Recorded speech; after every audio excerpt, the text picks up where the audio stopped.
Maryland, he's got big trouble now with the FBI and Congress. If we're looking for ground zero for orange jumpsuits, if that's our goal, to try to find somebody that may get cuffed and hauled off, I think Adam Schiff might be at the top of the list. However, he strikes me as the guy that will pee his pants, crumble in a corner, and say, I'll tell you anything you want, just don't take me away. I'll rat out anybody. He strikes me as that guy. Adam Schiff in big trouble. Mark Cuban supporting President Trump and bashing AOC, Bernie Sanders, Chuck Schumer, and Pocahontas. I don't know what's going on in this world, but it's upside down. We'll get to it all on Uncanceled today. And, of course, we check in with Mark a little bit later. We're going to talk about Salvador Perez, who did it again. My favorite Royal. Until he's not here, Salvador Perez is my favorite Royal, no doubt. We start with a different lead today than you'll hear in most places on news talk radio or politics. But as you know, we named this show Uncanceled for a reason. In 2008, I believe Barack Obama created a climate. Really before that, it started during his campaign. He started a climate of division in America and an elitist attitude on the left that the media gobbled up, and everybody got in line with Obama because you couldn't criticize Obama. Remember, he had two Republicans run against him that couldn't criticize him. If you criticized him, you would be painted a racist, which at the time was horrible. Now it's just like dead noise to everybody. You're a racist. Oh, you're home, and it just bounces off you because it's just been overplayed. But if we remember back 15 years or more, longer, 16, 17 years, you remember how impactful that was and what we endured for over a decade in a cancel culture in America, where everyone that said anything was toast. There was zero tolerance for free speech in this country. It didn't matter what you said. My controversy on radio was telling the truth about Andy Reid having his son coaching on his football team, who shouldn't have been there. That was just, that's truthful. It was not even a hot take or a strong opinion. And everybody's head exploded that you can't make comments like that. You can't say things like that out loud because we lived in an America where there was no free speech.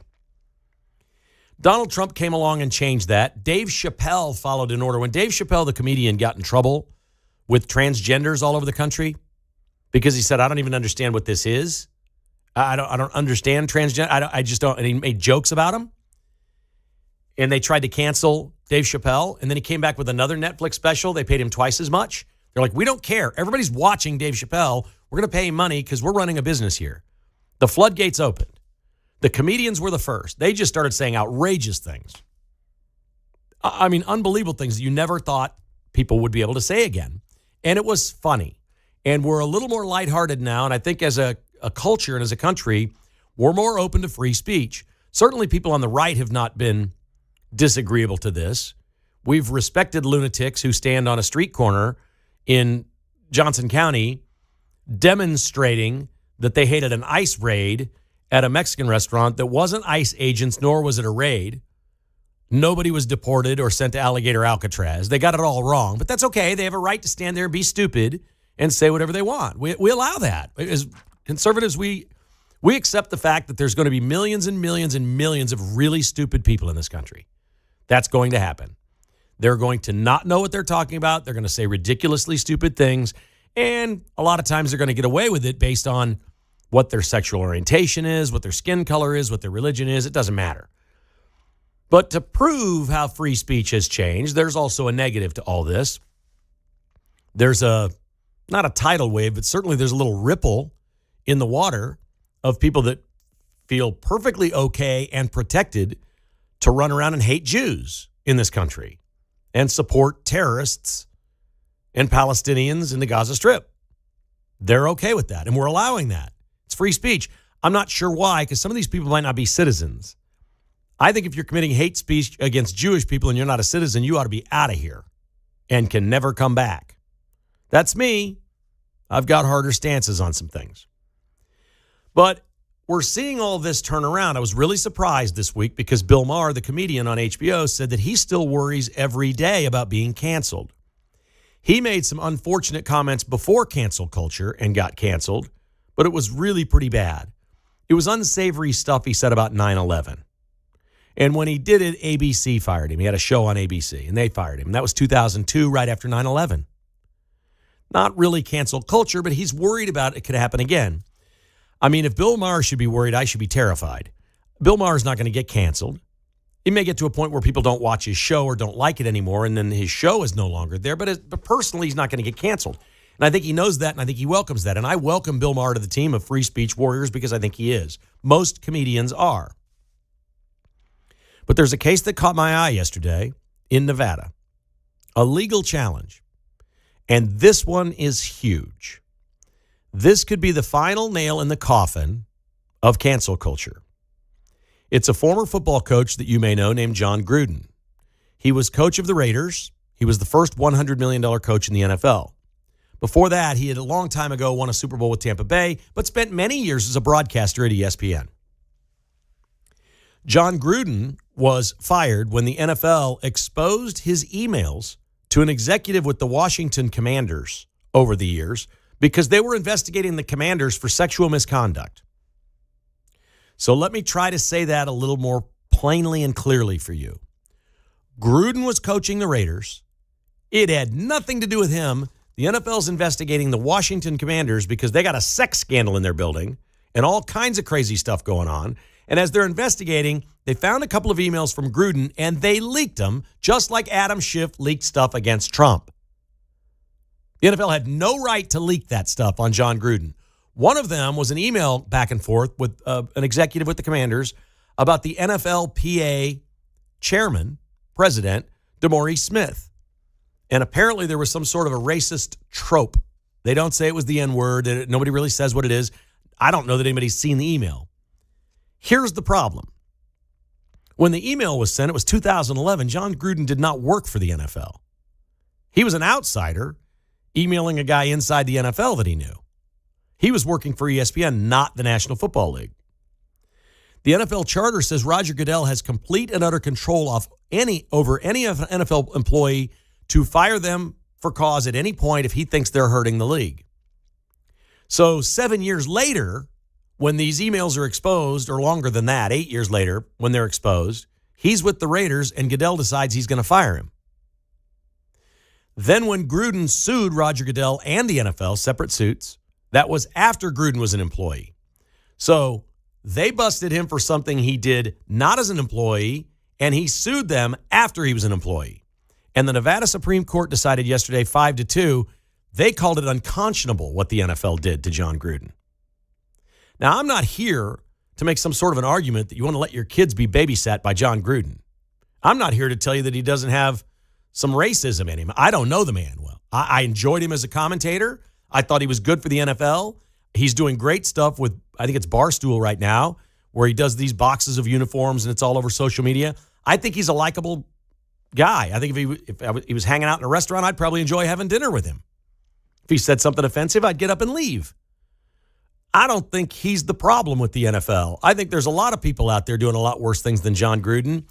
And this radio host is sitting in this chair every day rooting for John Gruden to beat the NFL. A buddy that I respect a great deal immediately texted me last night on this story and said the NFL will settle. And I said, they've got a plaintiff that doesn't want to settle. John Gruden has a lot of money. This isn't about money. This is about you owe me a full apology. You canceled me for no reason and had no right to do this. And the case was brought in Nevada because he was the coach in Las Vegas. And the Supreme Court of Nevada now says, they basically said you can't go to arbitration. This is a public case. Gruden wants all the files public. He wants everything with the Washington Commanders investigation. He wants to open this up to the NFL for the entire world to see all of the shenanigans in the NFL, and nobody would know that better than John Gruden.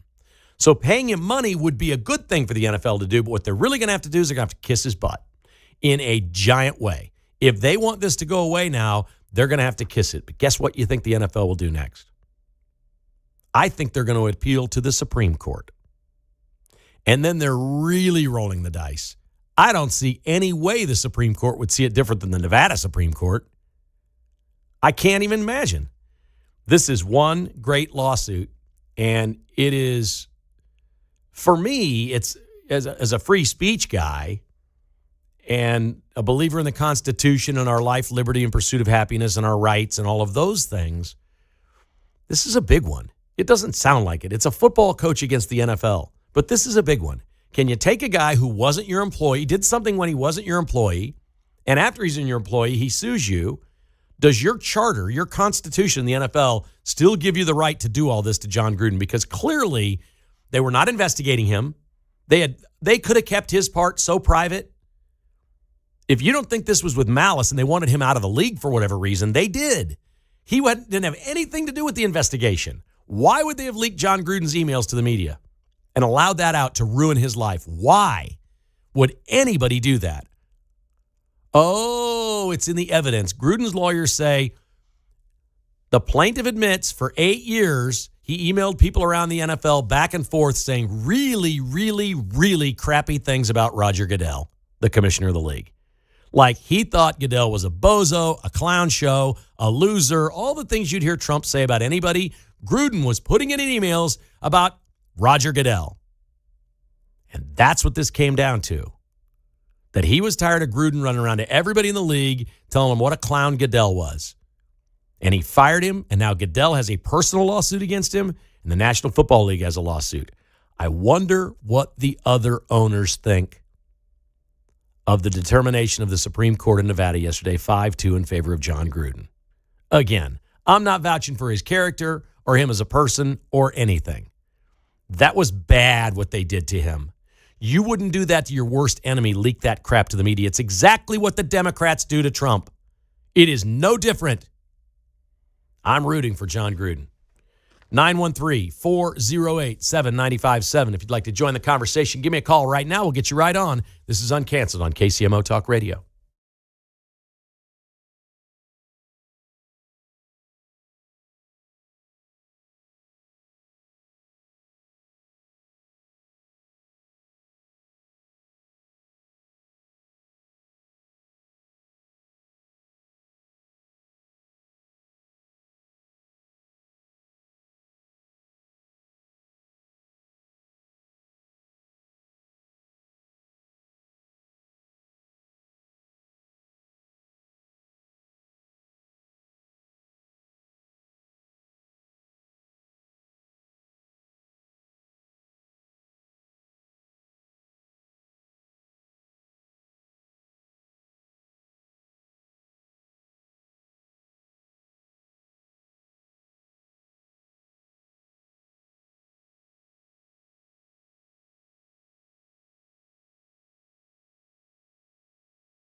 From Leawood to Liberty, it's Kevin Kietzman Uncanceled on 95.7 FM KCMO Talk Radio.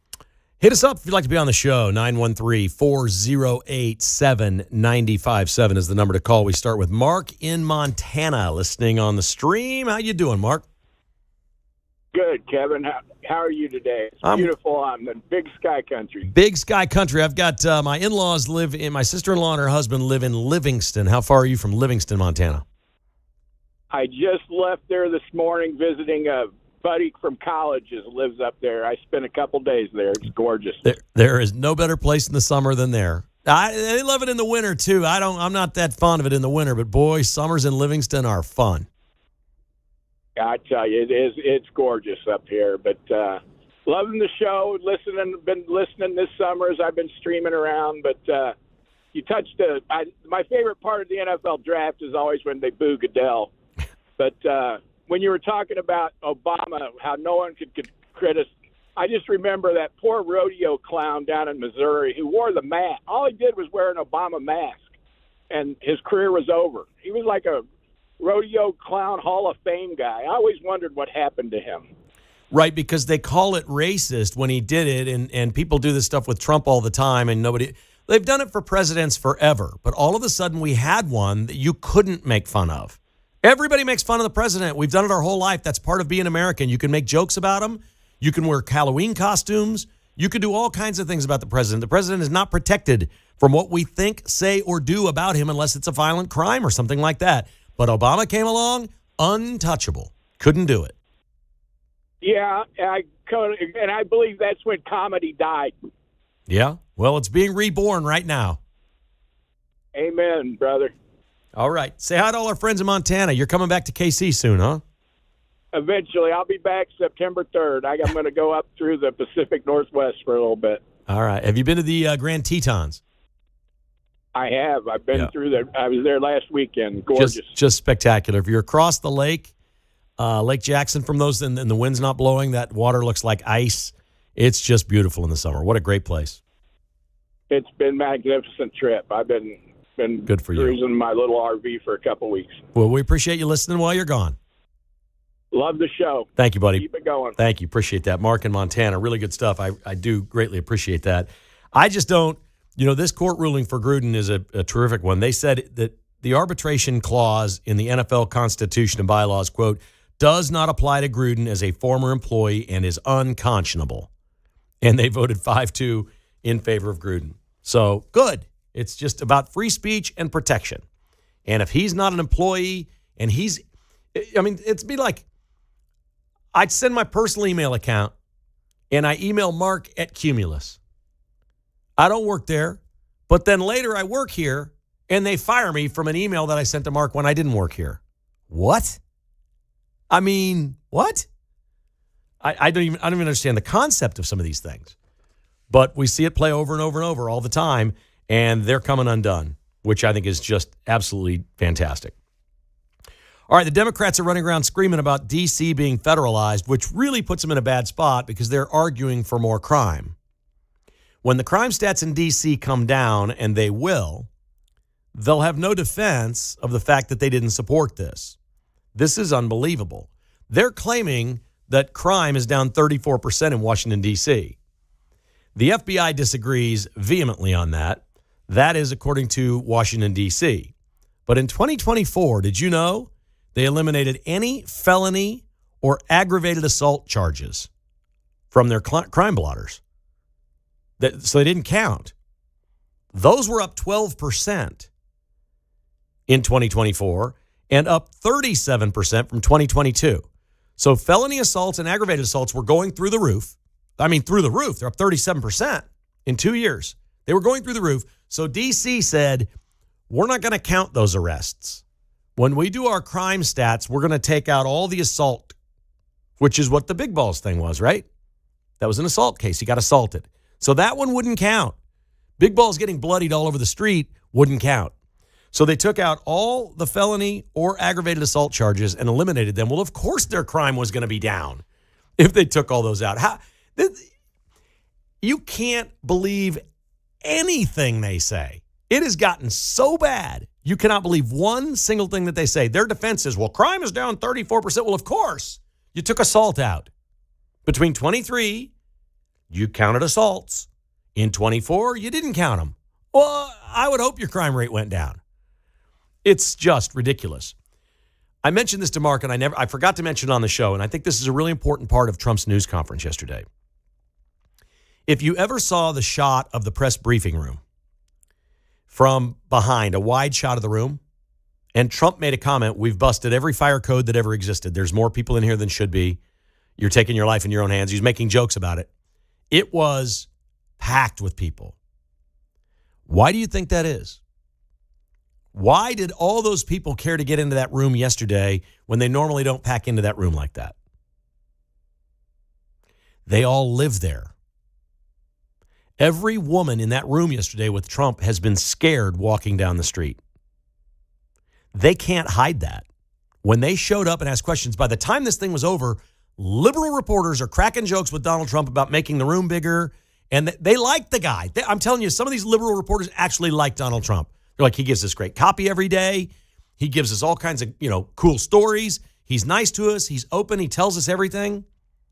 He's winning them over. What he's really winning them over on is living in Washington, D.C., because the people in the media and operatives in D.C. do not like the way it is out on the streets. I can promise you that. That's why they were paying so much attention to it. The critics are outside D.C. Uncanceled continues on KCMO.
From Overland Park to Oak Grove, it's Kevin Kietzman Uncanceled on 95.7 FM KCMO Talk Radio. So I'm just a plain-spoken guy. I've never taken any law classes or anything like that, but I'm not sure I know how Adam Schiff's going to get out of this one. The mortgage problem he's got in Maryland is a mess. It's an absolute mess. You cannot claim that you have two main residences on a mortgage application. He claimed his 900-square-foot apartment, or maybe less than that, in California was his main residence, but then he claimed in Maryland that his residence there that he was getting a mortgage on was his main residence, where he and his big family lived. 4,000 square feet or something. They all live in this big house. Clearly, that was his main residence. But you've claimed both of them are. If your main residence is in Maryland, you can't be a congressman and then a senator from California. It doesn't work like that. So he's in trouble on the mortgage fraud, but I'm not going to spend any time on that today. We've heard that story. We know what Maryland's probably going to do. The FBI is going to look into it. There's going to be a lot of people looking into this.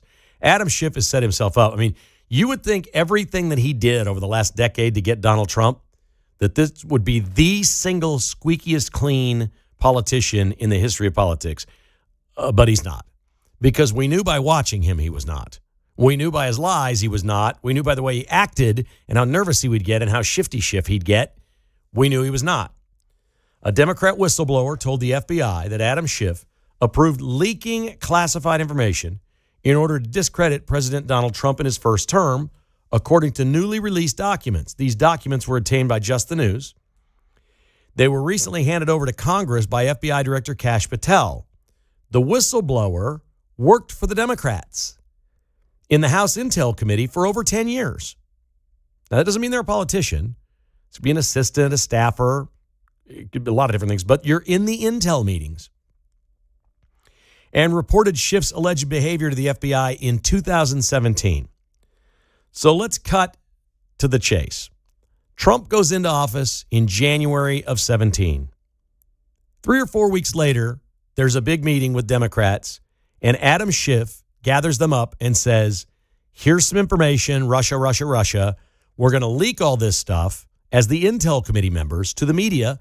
They will gobble it up.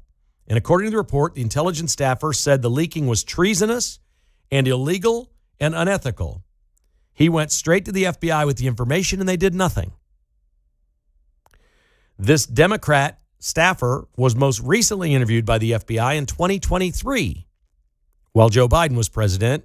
And again, nothing.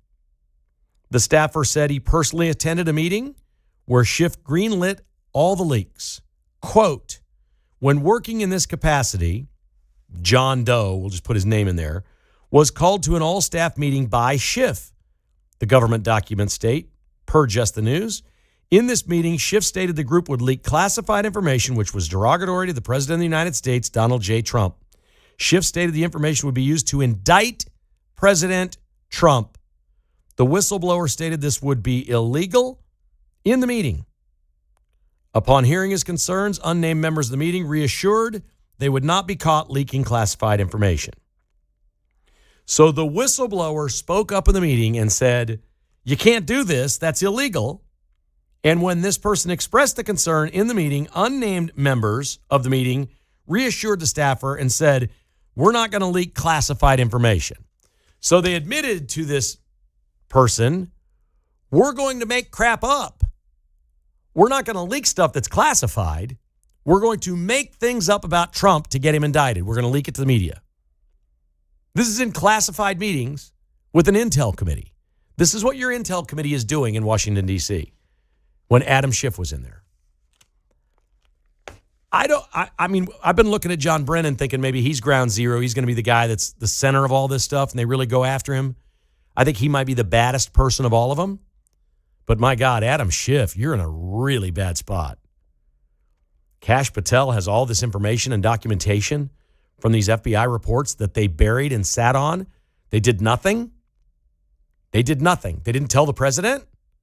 Nobody at the FBI thought, well, okay, we got this whistleblower over here that says the Democrats are doing this to Donald Trump, and you never tell anybody at the White House that somebody's come forward? No Republicans got a chance to see it? The FBI just buries it? and protects Adam Schiff and all the Democrats? First of all, I believe every word of that. I believe that's exactly what happened. I don't doubt it for a second. We've watched it play out. This is who they are. It's what they are. I don't doubt any of it. How does Adam Schiff get out of all this? I don't know. I think the guy's in a world of trouble personally. 913-408-7957. If you have an opinion, I'd love to hear it. Stephen's in Kansas City on KCMO Talk Radio. Hi, Stephen. Hey, Kevin. I really enjoyed your monologue on Washington, D.C. the other day.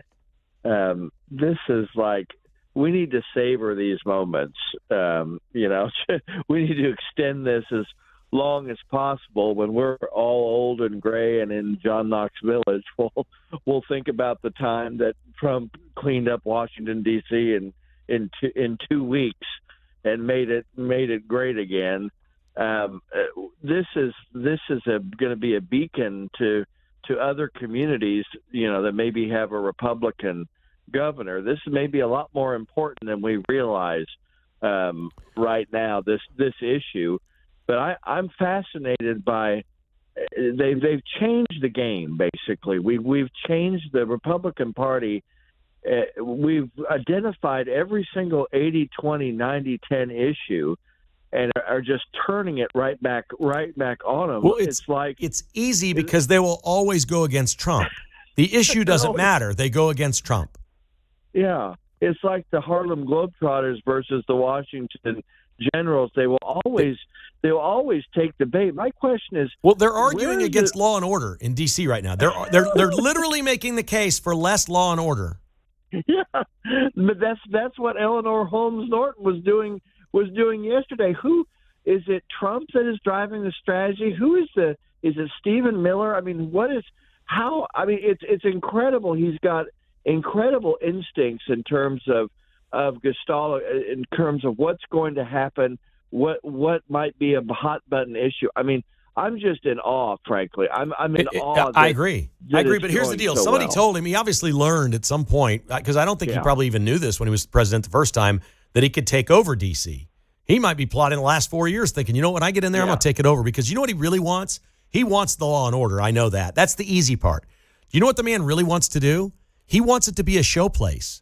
This guy likes big, bold, gaudy, gold marble things. He wants to redo the streets. He wants marble everywhere. He wants gold street lights. He wants to Washington, D.C., the district is not very big. He wants to transform how it looks, how it feels, everything, and he's going to do it. He has 3.5 years. It's not just cleaning up the crime. It's the graffiti. It's the Black Lives Matters murals. It's all these things. He's going to beautify D.C. He wants the people from all over the world, America 250, to come to D.C. and see it and go, wow, look at this place. That's why I love the monologue, because people will see this throughout the country and throughout the world, and a little light will go off of their head and saying, well, why is my Democratic mayor doing such a terrible job? Exactly. Pete said that last hour. He was exactly right. Thanks for the call, Stephen. Oh. He's exactly right. He said, look, if this works and it happens in Kansas City, maybe it changes the way people in Kansas City, Missouri vote. Yes, because most of the people that are voting for Democrats in Kansas City, Missouri want a safer Kansas City, Missouri. It just maybe hasn't occurred to them that voting the other way might be the avenue to that. Here's James in Overland Park on Talk Radio KCMO. Hi, James. Hey, just a reminder that anyone knowingly spreading false information to unseat a sitting president has either committed treason or sedition or both. Right. Now, just to think about that, how many in the press knew that this information was false? Okay, I'm not sure I can go that far. I agree with where you're headed, that it's possible they knew. But remember, these were anonymous sources. They would have known the person on the Intel committee that told them, but they could never reveal the source. And if somebody sitting on the Intel committee, your reporter, tells you something, you're going to believe it. I'm not sure the reporters were in on this one. I think they got told stuff and just took the ball and ran with it. Okay, but remember when CNN got leaked that report early on in Trump's presidency? Yeah. Yep. They all knew. I don't think there's any doubt that these people knew what they were saying. There may have been people at CNN that knew, but they had hundreds of people working there. They did not all know. There might have been I'm one or not two. saying the whole company's Well, going to get lit up, but there's a whole bunch of them that deserve to be. I'm not arguing with you that there may have been people in on it, but I don't know that, that would be great if it led to that and we found that and those people were complicit and knew they were putting out something that was completely and utterly false, that they were being lied to. Like if they came forward and said, I had a conversation with this representative that was on the Intel committee and he said, hey, this is fake, but run with it. That's a whole different deal.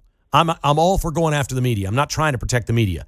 But the real thing we have to do here is get our butts off the Epstein crap and all the other sideshows and focus on doing some sort of preventative medicine on Democrats. If you can't find a way to deter them from committing crimes to win elections or knock a president out that is sitting in the White House, we've got a real problem. This party needs to be taught a lesson. And the only way to do that is to lock some people up. I don't believe it's going to be Obama. I don't think it's going to be Hillary Clinton. I don't think it's going that high, but it might be Adam Schiff. And if it's Adam Schiff, guess what? It's going to be a long time before some Democrat is sitting in a meeting with 25 people saying, let's make crap up about the president and try to indict him. Well, there's a whole other angle on election fraud that's coming, and that's going to light a whole group of people up as well. So let's do just sit back, relax, and enjoy. I'm with you, man. Great call. Thank you, sir. I really appreciate that. Here is Kevin in Overland Park. Hi, Kevin. You're on KCMO Talk Radio. Hey, Kevin. Hey, I agree with you. It's time to, lock some of these people up. And I was thinking the same thing, that Brennan would be the first, but with what's going on with Schiff, it definitely looks that way too. And I'm fine with that.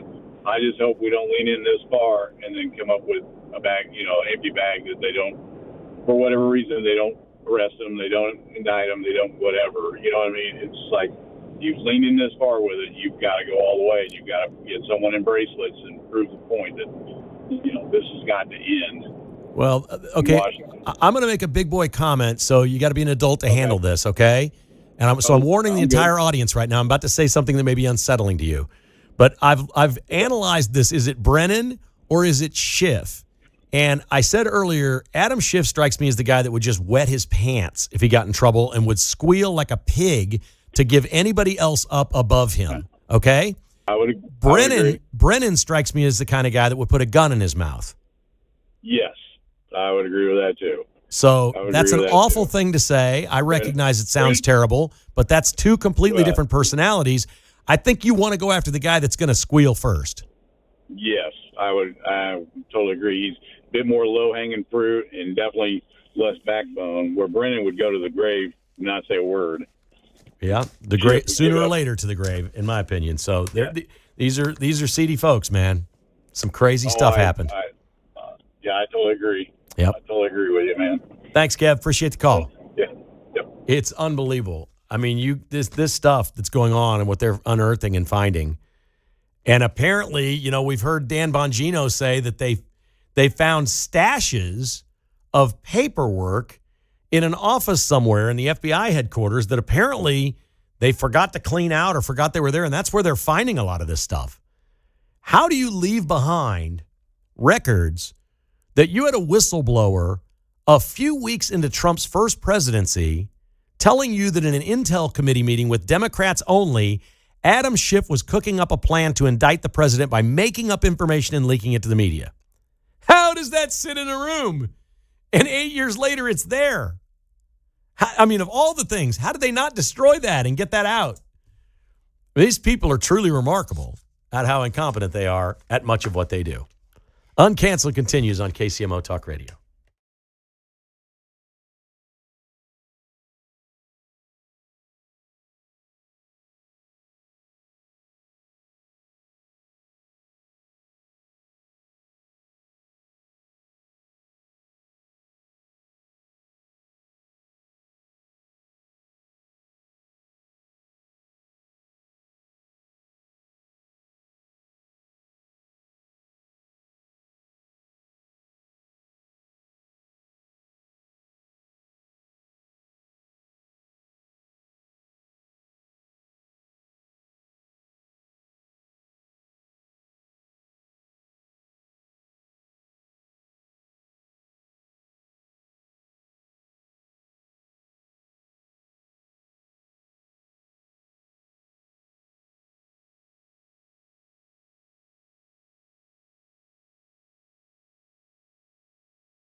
From Gardner to Grain Valley, it's Kevin Kietzman Uncanceled on 95.7 FM KCMO Talk Radio. I couldn't be more proud to be affiliated with bestofferkc.com. They're a great sponsor of Uncanceled. They believe a lot of things that you and I believe, but mostly they believe in treating people fairly and doing the right thing. And that's all you can ask for in a business. Customer service is everything in any business. You know that about your business. You know that about your profession. It's who we are. Best Offer KC is a shining example of that in Kansas City. It's all about the people that need to move quickly. If you got to go, they can take care of almost any situation. They can lend you money up front until it closes to help you move. They can do all the clean out. They can do all the repairs. They can do everything for you. This is the easiest, hassle-free way to sell a home without a realtor. No showings, no hassle. bestofferkc.com. Trust me on this one. These are really good people that have your best interest at heart or somebody that you know. This is a company you want to recommend. If you're not in that situation and you hear of somebody that is, you want to recommend bestofferkc.com. 816-338-SOLD is the phone number to call. That's 338-SOLD or online at bestofferkc.com, helping you leave the hassle behind. Okay, we can't have everything completely positive in the news. I got a couple of little things here to toss. Well, this is positive. I don't know E.J. Antoni, but they mentioned last hour. He's a contributor and been a guest on Monday in the Morning with the Heritage Foundation. He's now the head of the Bureau of Labor Statistics, which I think sounds like the easiest job in D.C. Just like once a month you put some stats out, right? Some people compile some stats. You work them over a little bit, make them look a little better for the president that hired you, and you put them out there. Nobody's ever going to question you because they've been wrong forever anyway. That's easy. And Billy Long, who I've only met a couple of times, is out as the IRS commissioner, the shortest tenure since 1862. Come on, Billy. You didn't just get out as the IRS commissioner. He made you ambassador to Iceland. I kind of like that gig. I like the Iceland gig better, at least personally for me. Iceland? I've always wanted to go to Iceland. I don't know. You have to live there. The ambassadors have a residence there. Yeah, it might not be bad. I don't know. Really? Beginning when? Beginning in August? Is that when it gets down to like 8 degrees? I don't know. I'll have to look that up. Iceland? Iceland isn't as bad as Greenland. Sometimes people get those confused. Iceland's not as cold as Greenland. That's what you're telling me? Yeah. Okay. It sounds colder. It sounds colder because it's Iceland, but there's nicer spots to it. It's a nice island. Oh, my goodness. Oh, Iceland. Now, I don't even want to get into Billy Long and whether he should be the ambassador to Iceland. I like Billy Long. Trump likes him. They just had to find something for him to do, and clearly the IRS was. How about this? Here's the best thing on Billy Long's resume. He's being replaced by Scott Bessent. Is there anybody sharper than that guy? Scott Bessent right now is taking over in the interim as the IRS commissioner, so there you go. Salvi hit his 21st home run last night. Mark Van Sickle. Did you see the list of catchers that have had seasons of 21 home runs or more? Can't be very many. They're not. Johnny Bench and Mike Piazza had 11 seasons. These are catchers with 21 home runs or more. Then it's Salvador Perez and Yogi Berra with 9. He's making the Hall of Fame. Holy smokes. Easy. He's a lock for the Hall of Fame. He needs 6 more this year to reach 300, which would be quite a moment in September. If he gets there, I think he can do that. There's 43 games left. The Royals need to go 11 games over 500 the rest of the way. In 43 games, that's 27 and 16. If they go 27 and 16, they will be 10 games over, and that can get you in the playoffs. But you better plan on getting 10 games over. Right now, they're 1 game under. They need to go 8-2 on this homestand. Be a start, but then they'd only be 4 games over. Yeah.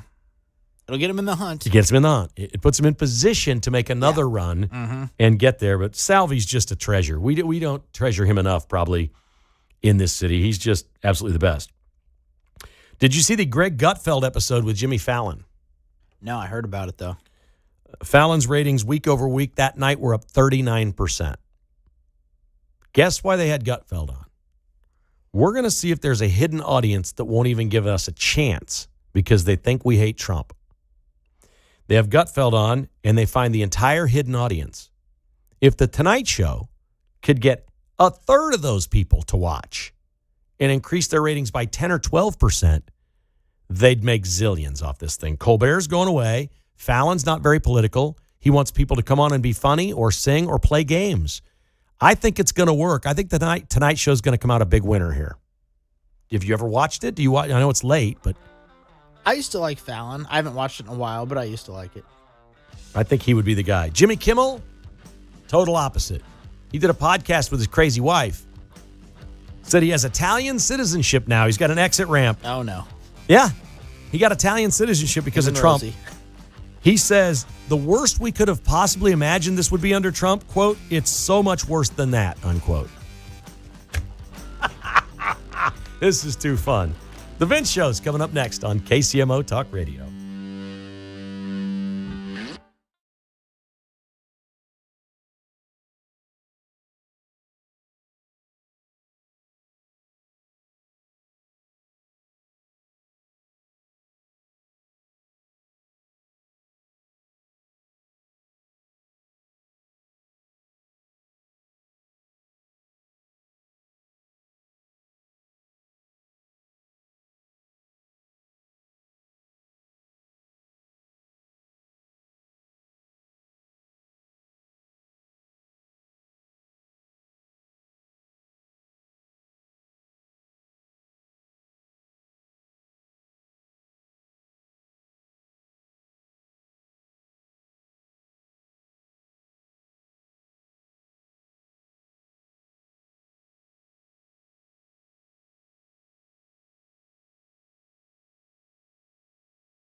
KCMO, Kansas City's place to talk. On 95.7 FM and 710 AM.